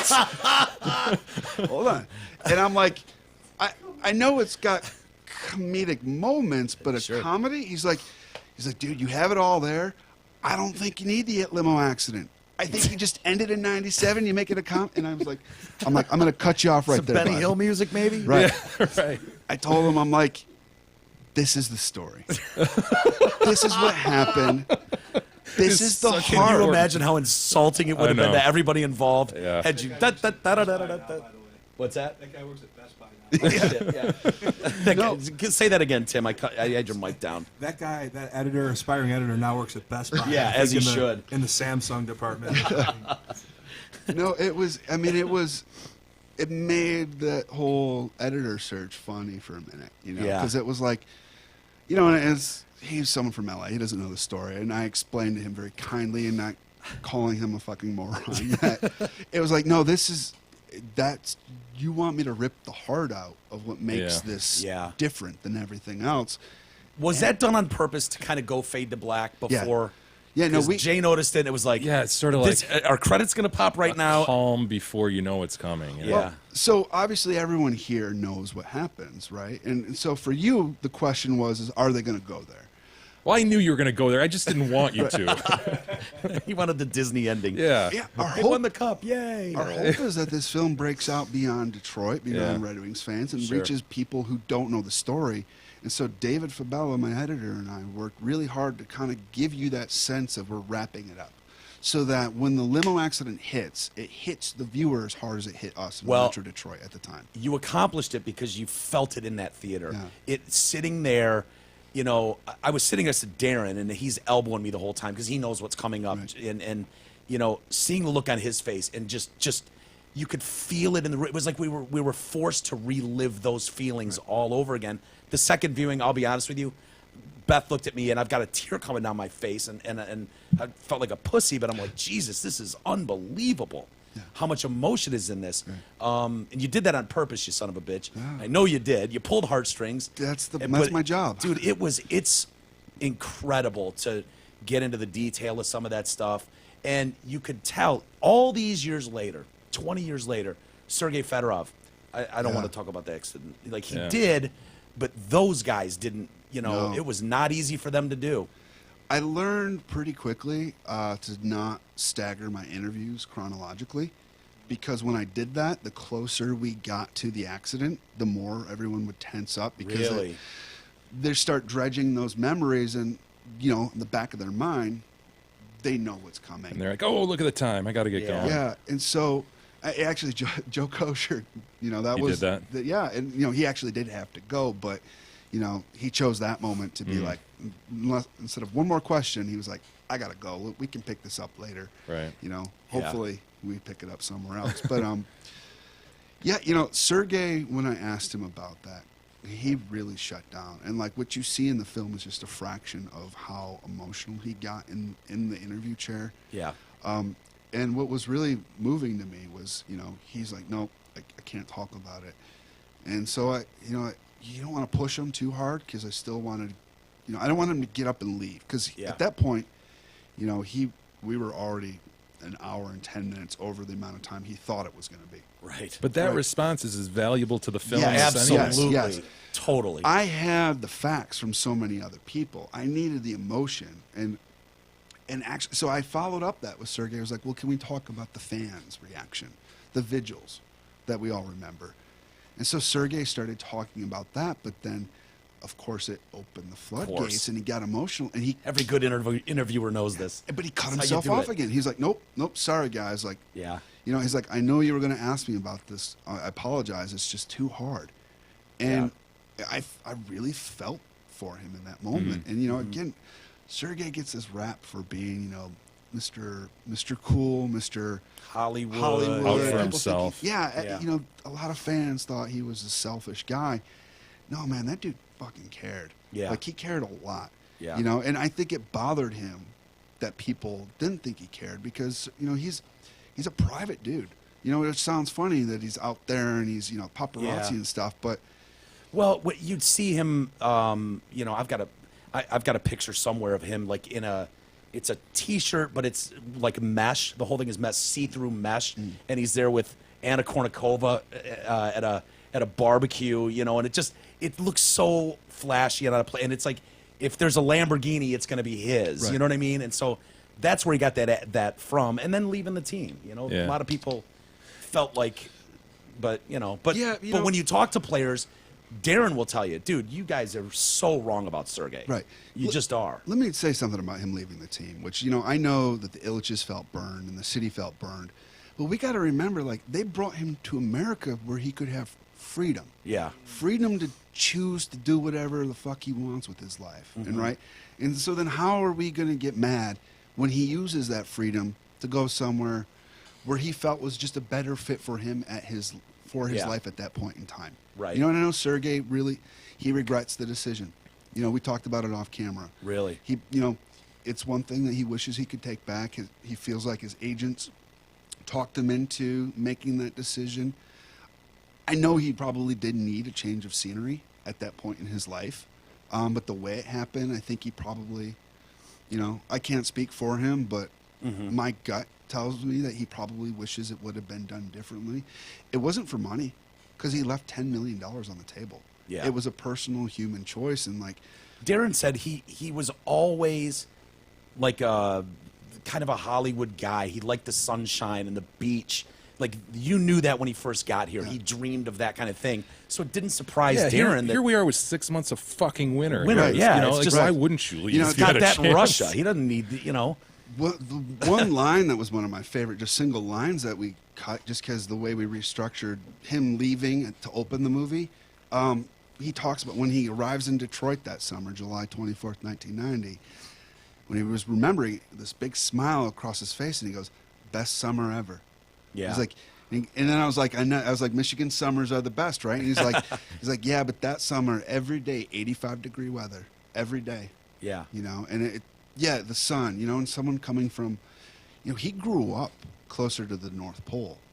You know, Really? Yeah, you know, when he was really young, his father decided to take the family for work up to the North Pole area, Ugh. like Murmansk or something like Sounds that. fun, right? Brutal. Which is actually why he became such an amazing skater, because he would skate back and forth to school because it was Yeah. ice all the time, right? Yeah. And then when he was 15 or so, he was basically Got you a know, job delivering toys. like Santa Claus. No, he at 15 years old he gets brought into one of the major Soviet teams, and he's 15 playing with 17-year-olds, and then at like 16 he's in the Red Army team. Like that's how talented he was. You know, Yeah. Imagine a 16-year-old Yeah. walking into a room with Igor Larionov, Slava Fetisov. Your coach is Viktor Tikhonov, who's Yeah. not, Legendary. not a he's a legend. He's not a nice guy. Yeah. And I asked Sergey, I was like, what about those guys' influence early on? Like, Huge. obviously we know what their influence was on you in Detroit, but like when you walk into that room, did you ever, what was that like? And he goes, I never talked to them. Like it wasn't right. They were the legends, and here I'm just Yeah. a kid, and so he just observed through osmosis, and they led by example. Yeah. Sticking with Sergey, did you get a sense of, with talking to the Red Wings brass, what the mood is towards Sergey? Because I think the guy deserves to have his number retired, flat out. I do too. Watching some of those highlights again, it was just like, holy Well, shit. that, and you look at the numbers, look at what he Yeah, accomplished. yeah, It's like, I know. I really think he deserves it. And the fact that he got booed for all those years coming back was just such a disservice. Yeah, But how does the team feel about him now? I know that the rest of the guys probably would agree. Jimmy Devellano, I think, would agree. It's going to come down to ownership and, how do they feel about it. But if you ask me, 91 should be in the rafters. I think 16 should be in the rafters. Yeah. Has anyone worn 16? No one's worn 16. Yeah. And I hope to God no one will. 'Cause They'd probably get slapped upside the head if they tried to just get ask 16. for it. Yeah. He's like, okay, you're going to Grand Rapids. Yeah. Here, you know? need to watch a couple videos, son, and educate yourself. Don't Yeah. ask for 16 again. And Vladdy, the accident, it took an incredible hockey player from the Red Wings, Oh.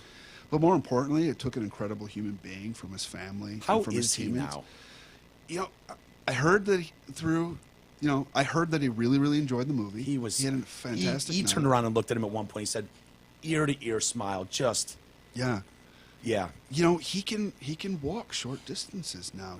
Does he talk? I He don't know. talks, but it's mostly with people that he knew before the accident. So, Okay. I'm sure hearing. Unfortunately, I was in the lobby, Yeah. welcoming people and doing the press and stuff. So I didn't get a moment with them. But Yeah. Nick Lidstrom told me Nick was or Vladdy was there when they retired Nick's jersey, and they did the Hall of Fame night for Nick. And Nick said Vladdy saw him and he was like, Nick. El Sabaka told me, off camera, he every time he sees him, he goes, Iceman, So Yeah. he remembers, he can communicate a little bit. I think if we spoke Russian, the communication would probably be even Yeah. more so. You got to remember, he was starting to really come out of his shell in '97 with the English. Yeah. But it was still, that the language was still fresh and new to him. Mm-hmm. He was still grasping with it. Darren was saying that he understands everything you're saying. Yeah. He comprehends everything you're saying. Don't be fooled by the guy in the chair. Scotty told us a great story that the interview that he did it in, because I interviewed Scotty twice. The interview that we did in it just looked terrible. It's a whole other story. But Scotty told the story where, they would be, if they said something positive to Vladdy, he'd turn around. But if it was like, don't do that, he'd be like, I don't understand. Like he would act like, he didn't understand English when it was appropriate. And when it, when it Perfect. served, Yeah. he would, Vladdy was a jokester, There's this piece of archival that I dug out that, for the Russians, Slava Fetisov was sick that day.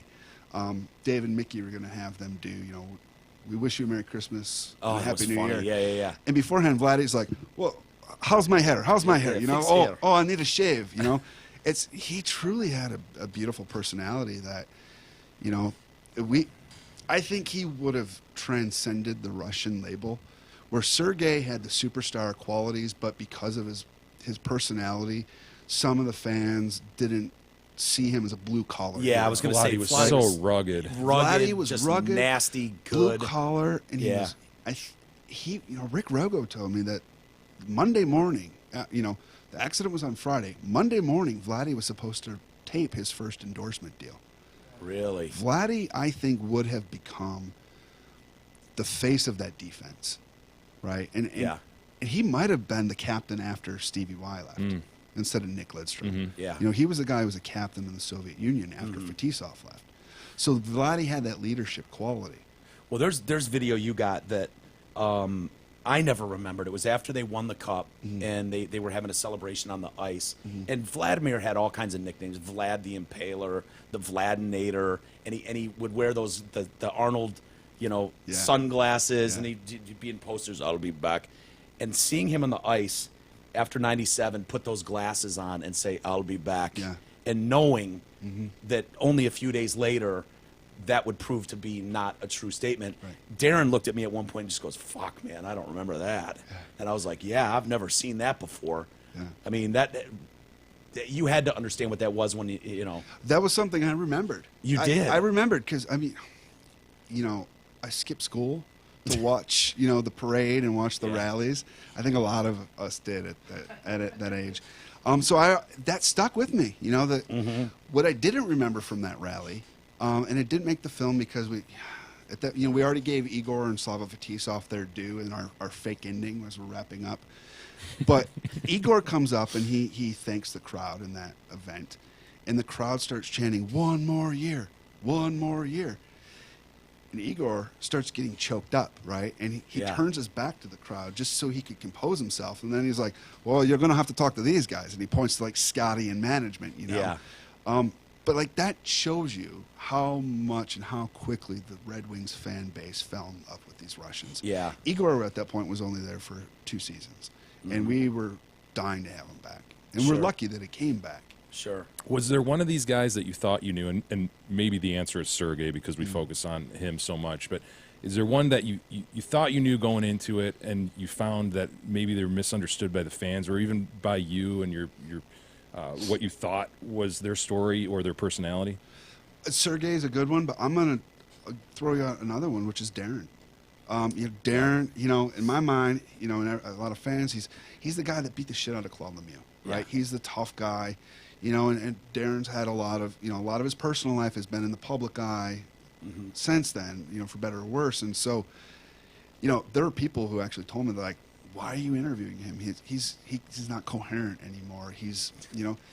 And he was doing a signing opening night for the Red Wings at an Applebee's, and I was like, I'm going to go meet him because we were trying to do a Grindline interview, like getting all of them together at once, which it's like herding cats, right? But I figured we're working on it too. Yeah. Trust me, we know.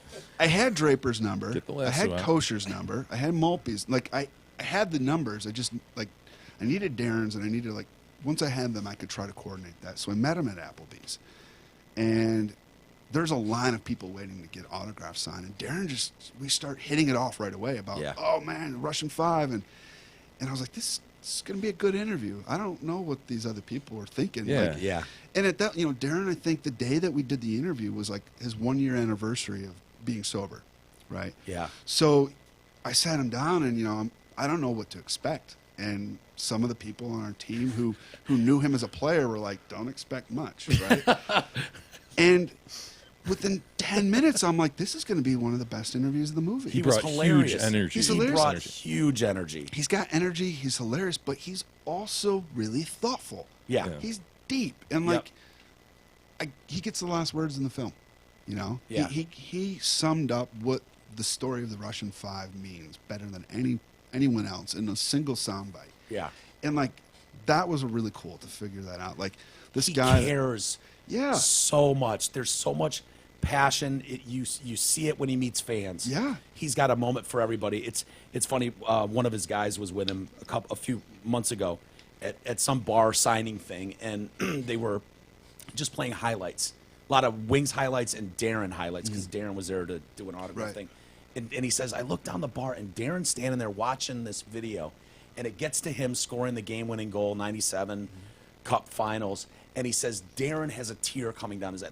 He's seen that play 1 billion times, and it still means that much to him. Yeah. You know what I mean? And it's as a fan, you want to know that the players, there's nothing, that you hate more than when you see your team lose and they're high-fiving the other team at center ice or at midfield. You're like, fuck you, dude. Yeah. You know, and seeing that guy 20 years later still crying over these highlights, it's like, shit, that's it, man. That's what you want. There will never be another group of guys who cared for each other like that. No. No, and you know that a lot of them talked about that, which was like that care not only helped them win the cup, but it helped them overcome the tragedy. You know, if they weren't so tight, they wouldn't have won the first time, and they sure as shit wouldn't have won the second year. Yeah. You know, you have to care. Yeah. Yeah. So what's next for this film? For the film? It's finished the Free Film Fest this weekend, Yeah. and then what happens? So, you know, we've got a couple film festivals for sure coming up, and we're out to a lot, and hopefully, you know. So you submit, and then they decide whether they're going to take you into the film festival? Yeah, yeah. I mean, you know, sometimes they'll ask for the film. So, I mean, hopefully, after we do a couple, we'll start getting requests. But, you know, I know for sure we're going to be playing this film at the Seattle International Film Festival later on in May. There's a couple others that are like pretty strong possibilities between now and middle of summer. I hope we get to play in Traverse City. What about like Sundance or any of those big? So we missed out on Cannes or- Sundance yeah. and Cannes, and you know, there was a conversation where whether or not we should hold it back and not play the Freep, right?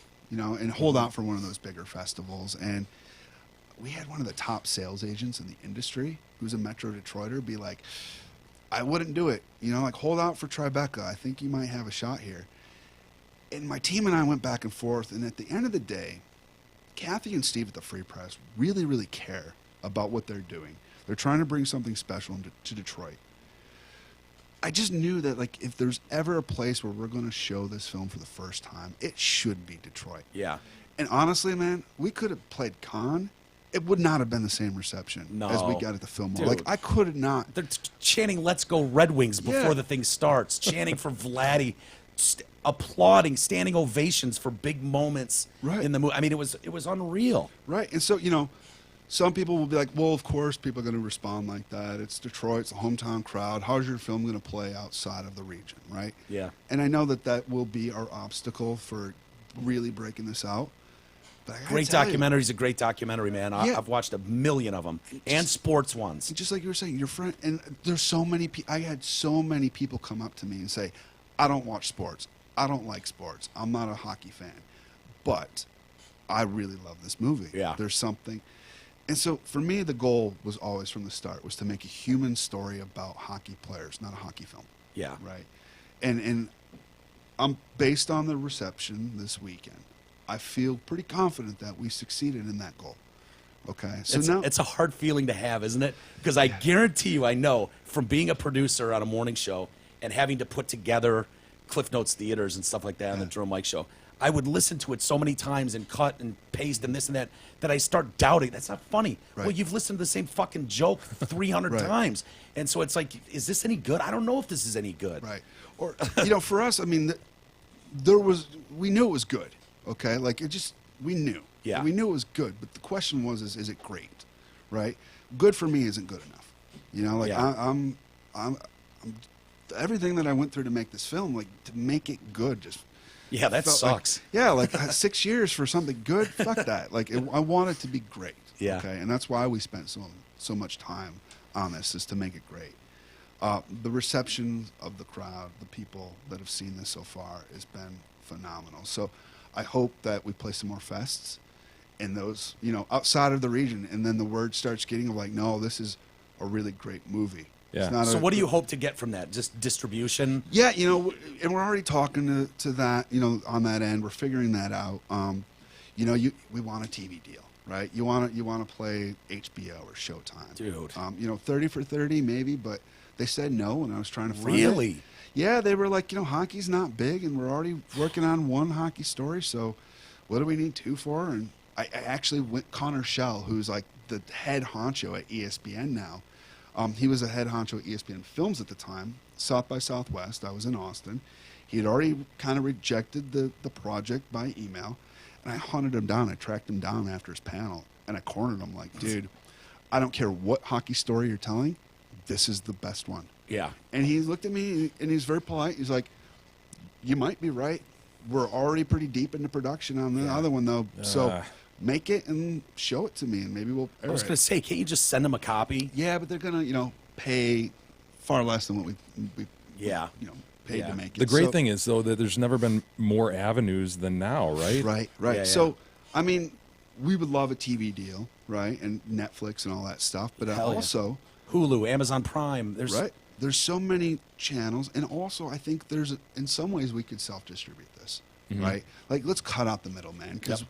we What we're know doing. where our fan base is, right? Yeah. Let's do theatrical in Michigan. Let's do DVDs at Meyer and the Yeah. arena. Let's do it all. Like Yeah. that's what I want. I want this film to get out there. Yeah. I want to be able to make more. Netflix would be, Yeah. that would be big, man. Yeah, and I mean, I'm sure eventually it'll be on Netflix, either as an acquisition or a Netflix original. It just depends on how much interest they So take. what's the reality then for, because people, I tweeted out that picture of Darren and Vladdy, Mm-hmm. and people are like, when can I see it? Where can I see it? And it's like, well, unless you were at the sold out Right. shows of which there were 3 that I'm aware of, I don't know. Right. I mean, is it like, even if we get distribution, it's 2 years from now is when people will see it? It better not be that. No. I mean, is it something that takes An weeks, 8-year months? project. Yeah. My hope is that by the end of this year, there is some way for people, at least in Michigan, to see it. Whether or not we're national by then, I don't know. But our goal is to try to at least do a theatrical run in Michigan. Well, the cool thing is I had my iPhone going the whole time, Yeah. so I sort of So it's Kramered it. technically that's already gonna- out there. Well, we used to joke that the Russians were hacking our system, and it was going to be bootlegged in Russia before Yeah, we picture yeah. locked. Well, it's I don't know if you can even answer this, but the major sports are notorious dicks as far as trademarks Right. and their copyrighted Right. stuff and licensing and Right. I'm assuming you got sign off from the NHL for what, festival sign off? Right. Yeah. So if going forward, Right. They want a lot of money. They want a lot of money, yeah. So, I mean, there are certain, we're going to try to negotiate that and see what kind of deals can be struck with them. It is my hope that the NHL sees the response that non-hockey fans are having. The city of Detroit has an official storyteller, right? Is the guy, his job is to tell stories about Detroit, and I invited him to the premiere. He texted me afterwards. He said, dude, I cried a couple times. Yeah. I'm not a sport guy. I think I'm a hockey fan now. Yeah. Okay. Yeah. I'm hoping that those testimonials show the NHL that's like, look, this is something that can help you broaden your fan base because, I mean, what are they, 4th, maybe 5th in major sports Yeah, for now? sure. Yeah. And there's no reason the game of hockey should be top 2 or 3 easy. Yeah. Right. So I'm hoping that they'll come to their senses. I don't know. We saw what Yeah. happened with the guy in the All-Star game a couple of years ago. They missed a really big PR opportunity. I hope they don't do that again. Yeah. But Well, if they pay attention, you're right. Yeah. Like I said, I've taken Beth to a lot of sporting events and tried to get her hyped on whatever's going on, and she just doesn't give a shit. But when that March 26th stuff is going on, she's literally grabbing my like, fucking get him. Yeah. And I'm like, holy, who is this person who gives a shit about this hockey thing all of a sudden? I don't think any other sport the players have as much heart, right? Like, so when Chris Draper gets his face bashed in, right? John Morton talks in the film where he says, like, Chris, I got to backboard you. Yeah. You have a Right. 4-inch dent. It's like, in no, your no, no, no, face. no. Yeah. And Chris Draper's like, no. And he gets up and skates off. Like, some dude will sprain his ankle in the NFL and they're carting him off. Like, hockey players are tough dudes. They are, and they're way more personable Yes. than any of the other Yes. major sport. Yes. Like, it's like I covered the Lions, some stuff with the Tigers, and those guys, you could meet them 50 times and they don't remember your name. Right. The Red Wings, you go into that locker room and one of them will, they know who you are. Right. They're really down to earth Yeah. guys, and there's a real connection. I experienced that on this film. So we'd interviewed Steve Eiserman in August, I guess it was 2 years ago or so. And when I was at that last game at the Joe, I bump into him backstage and, Yeah. Steve Eiserman, so many people asking and stuff. And he looks at me, he's like, hey, man, how's the film coming? And you're that- just like, okay. Yeah, no, it touched me. I was like, I'm like, it's coming. I wish it was coming sooner, but it's coming along. Brendan Shanahan did the same thing, you know. These guys, like, yeah, they really do connect with the fans, like unlike any other sport. Yeah. And I have a similar Iserman story when I walked into the Wings locker room, and I was just trying to collect some audio from, I don't know, McCarty or a few of the grind line guys, you know, just grabbing some quick audio. And I walk in, and Iserman's at his locker room, and he looks at me, and then he turns, he goes, "Hey, Mac, your guy's here." And I was like, holy fuck, Steve Iserman knew who I was. It was like, this He is at least something- knew you were it was- Mac's guy. He knew I was with Mac, yeah. And it was like, dude, this is the greatest moment of my life. Steve Iserman. I don't have any Steve Eiserman stories, so I'll have to trust He you doesn't guys. like Steve Eiserman. That's, well, I have a good one while we were shooting the interview with yeah, Stevie tell Y. us a Stevie Y story. So, again, this is like a 24-hour notice. I get a text that's like, "Hey, I can do the interview tomorrow, if you can do it, but I'm leaving tomorrow night, right, Detroit." So, again, we're scrambling, and I get all the crew together, but we don't have a location. And so I'm like, okay, well, can we go to your house? Because it's Sunday night. And I'm like, there's nowhere open to even call for a location. And Steve's like, well, we're doing construction here, so it's probably not great. I want to go to So Steve's house. we decided, I'm like, okay, we'll come to our studio in Corktown, okay? And our studio is this old brick building, 100-year-old broomstick factory, so there's no central air, there's none of that stuff. And we know how August days can get here in Michigan. It was a little swampy. So we get in, and Steve sits under the lights, and he just starts sweating because it's humid and the lights, and he's like, man, can we get a fan or turn on the AC? And we kind of laugh, and then I'm like, see how bad this, you know, he's really uncomfortable. And I'm like, I want him to be comfortable, because the more comfortable he is, the longer he'll stay in the chair and answer questions. So I asked my sound guy, I'm like, can you put a fan on him, and can we notch it out in post? Is that doable? The sound guy's like, no, we can make that work. Like, it's not the best, but we'll make it work. So while he's setting up the fan, Steve kind of moves over to the side, and I had brought a Red Wings jersey in case I needed to, like, put the logo somewhere in the shot. Yeah. We decided not to use it, so it's sitting over the side. And Steve sitting over there, and he's like covered in sweat, and he looks over on the corner of his eyes, and he sees it, and like completely like reactionary, not even thinking. He grabs it and wipes the sweat off his face, and then I see this look of horror on his face as it clicks, like, this isn't mine. I just wiped sweat all over some guy's jersey. Yeah. But like for 20 years, you know, that was just normal for him. You know, like he's in the locker room and I'm sweaty, so I'm gonna, you know, do a quick wipe. Yeah. And so he like very politely like kind of puts it back, and he's like, is there a restroom? And I point him over to the corner, and then like all my crew's like, dude, you need to sell that jersey on it's eBay. getting worn now. You know, like Iserman DNA jersey. Yeah. But you know, he sat down in the chair and we talked for 2 hours. You know, and he gave me 2 hours of his time when he didn't even think he had enough to fill an hour. Yeah. So I mean, Unbelievable. He's a super nice guy. Jay, do we have reads that are just backed up like crazy? I forgot about these. We got as to were chatting, going here. you know? We got to chatting. Yeah. Hey, Ford Truck Month continues to roll on with blazing deals at Zott Ford and Holly. Lease a new 18-loaded four-wheel drive F-150 Super Crew as low as $144 a month. Lease the number one selling truck in America, the Ford F-150 at just $144. Plus, Zott Ford has not one, not two, but three Ford Raptors in stock and ready for immediate delivery. Hurry, these sexy bastards won't last long. Surf their explosive deals and massive inventory at dealsinthed.com. Do we have any other reads to do? We can make them up. We can make them up. Okay. Lastly, we're almost done here. Just a couple minutes. Thank you so much, Joshua, Thank for you. taking the time, dude. This is awesome. The movie is incredible. I hope you and your team are extremely proud of it. You should be. We are. It's, you know, it's been a long journey. It's a lot of hard work, but it's, you know, again, and I keep saying it, but it's so true. Like that moment Wednesday night when Vladdy, to know that he enjoyed it, and then to see the crowd just give him another moment of Vladdy was like awesome. There's nothing that tops that as a filmmaker. Yeah. You know, like I don't care what awards or anything that happens with this movie. Like none of that will compare to that moment you it just had. It can't, Yeah. because that's personal. That's why I did it. That's, you know, to be able to give one of my heroes a moment like that. There was another big hero in the building as well. who did your who scored the Oh, thing yeah. for you, Let's talk about and Wayne. we got to sit next to him, and Tim about shit himself as a bass player. Yeah. It's like, dude, I've stolen every fucking move of yours over the years. I just want to tell you.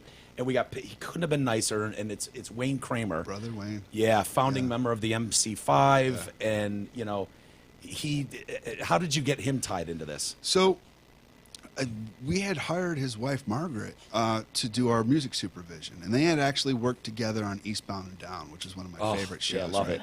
Awesome. But originally, our composers were a couple of friends of mine who are incredibly talented musicians from here. And one of them, from the time that we all agreed, like, you guys are going to do the score, to the time where it was like, okay, it's time to do the score, his life changed so much. 'Cause him and his wife, they adopted 2 kids, and then his wife got pregnant with a third child. So he went from no kids in a band to 3 kids in a band. And he was just like, I hate to do this to you, brother, but like where I'm at in my life, Yeah. he's like, I don't think I can give you the time commitment that will make the score right. And so You're like, fine, I'll go get Wayne Kramer to do it. it wasn't that easy, but it kind of turned out to be because, the first person I got on the phone with afterward was Margaret, because that's her job, is to make sure the music sounds good. And I'm like, okay, What do I do? We lost one of our composers, and Margaret, are you sitting next to anyone that could help us? Yeah. Possibly. And so Wayne had been aware of the Preferably project. from the Motor City. Yeah. Like the Motor City 5, maybe. Well, that's what made him interested. He was like, this is a Detroit story. Yeah. And he loved the story. And so he was seeing cuts, because Margaret's seeing cuts, because she's placing music from amazing Detroit musicians. We got the Gories in there. You know, we got Robert Bradley. Like, it's just Dude, phenomenal score that we were able to put together. You need to have this cranked. Yeah. Like, you feel it. I loved it. The second time I saw it in a much smaller theater, much quieter, it just didn't have that fucking feel that it had at the Fillmore. Yeah. That power. It's Yeah. Yeah. We have unreleased Dennis Coffey tracks, It's like, so, yeah, Margaret had talked to Wayne, and Wayne was like, let's do it. So, I was like, went to my buddies, and I'm like, look. That's crazy. You're out, dude. Sorry. And at that point, like, things had happened in the production where we had to bring in another team, and there were some people that were doubting my leadership. And so, one of my producers... That's for another interview. Yeah. I can't wait. Yeah. And one of the producers, Jason, was like, look, I know this is going to be a really hard decision for you, because these are your friends. And, these guys, one of them scored my first short film, like Years 2000. ago. Yeah, I don't even remember. It was years and years ago. So it was not an easy decision. But, Jason was like, we know what Wayne can do. And with Wayne had a library of music that he was like, I'll give you stems, okay? So not only did... What does that mean? So just, entire tracks of music, but the guitar track, the drum track, everything's separated. Isolated, yeah. Isolated, right? So we knew that given the amount of volume of music that we needed, not only could Wayne deliver based on his experience, but we also had a well of material to go to if we needed to fill in something, and that my friends unfortunately didn't have. Yeah. And it was So how does that work? Does Wayne watch like a 3-minute segment of the movie and go, "Oh, I need this guitar or that"? Well, so what we did is we did a spotting session where Wayne came to Austin, came into our sound mixer studio, and my sound mixer, Eric Friend, who, he got his start working with Mike Judge. Eric did the sound recording on Beavis and Butthead, right? So I'm geeking out working with Eric. Hell yeah. And Eric starts telling me like how much Wayne's was an influence on him, and he's like, the guitar that he bought and that's in the studio is because it was Wayne's guitar, and then here comes Wayne into the studio, and like, everyone's geeking out, and everyone's like, oh my God, this is so cool. And then we sat down and we watched the movie, and we'd watch it, and Wayne would be like, what do you think about this here? And every time I'm like, yep. Yeah. Yep. Yeah, what Wayne said. Yeah, no, that's good. That's good. And so we did a spotting session, and out of that, we were like, okay, this percentage is going to be reconstructed from Wayne's other pieces of music that we have, and then this percentage is going to be created specifically for the Russian Five, and then this percentage is going to be a placement, whether it's the Gories or whoever, Dennis Coffey. So we figured all that out in that session, and then Wayne went back to L.A. and we started cutting, and then we sent him a cut, and probably sent it to him too early because he's scoring things, and then we're like, oh yeah, but you know what? We changed that scene. Yeah, that scene's no You longer know, there. but he was so cool because he's like, no problem. Let me just bounce out something fresh on you.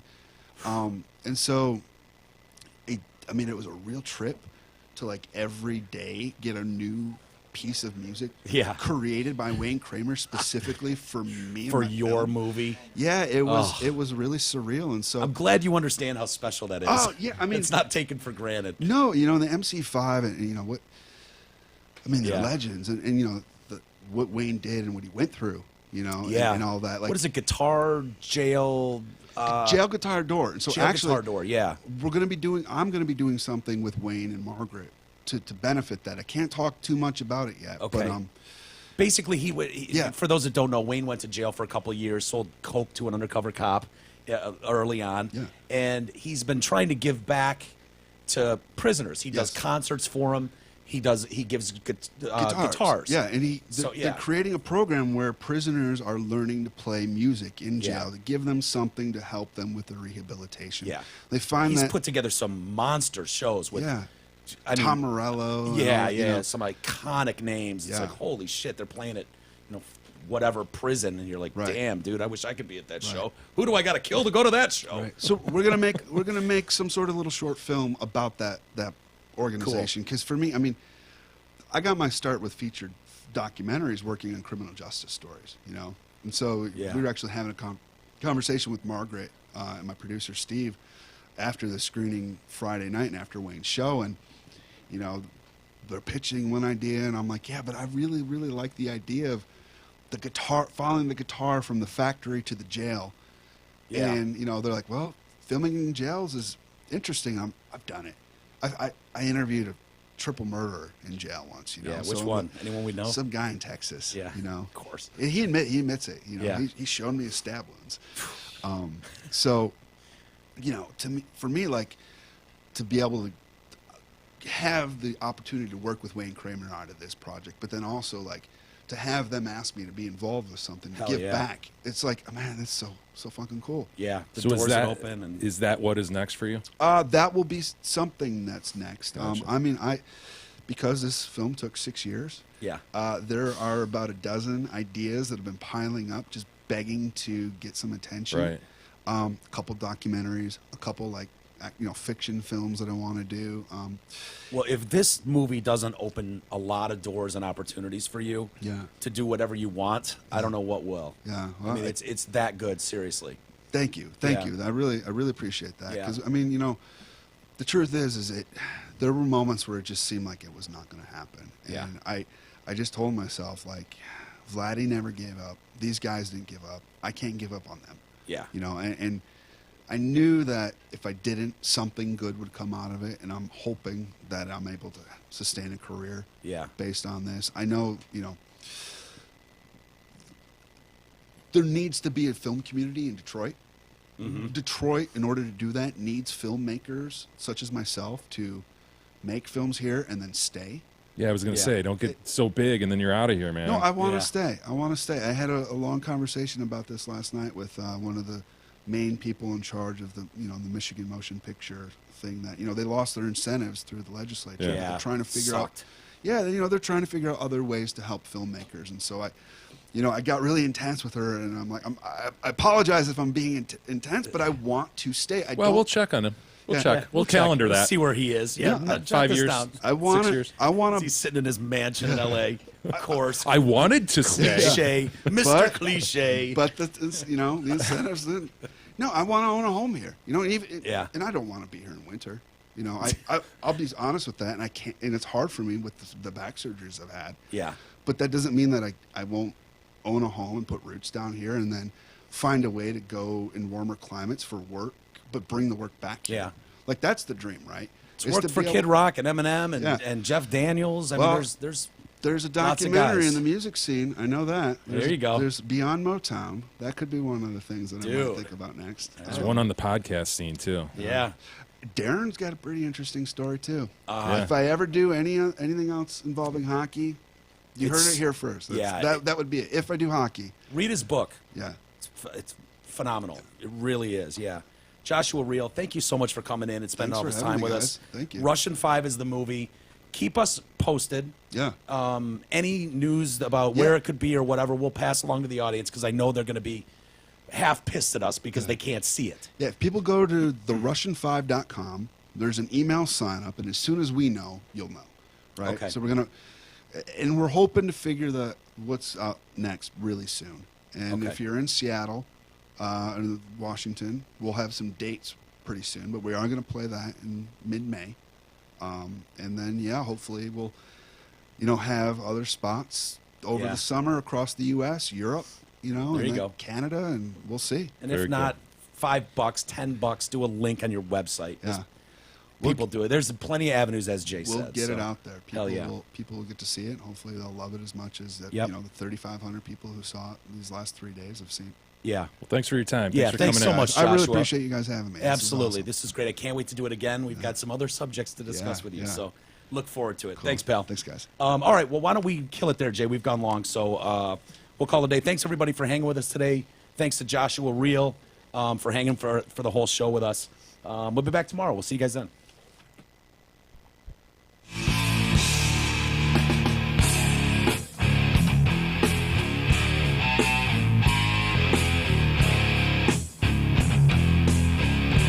You've been listening to the Detroit Cast with your hosts, Mike and Jay.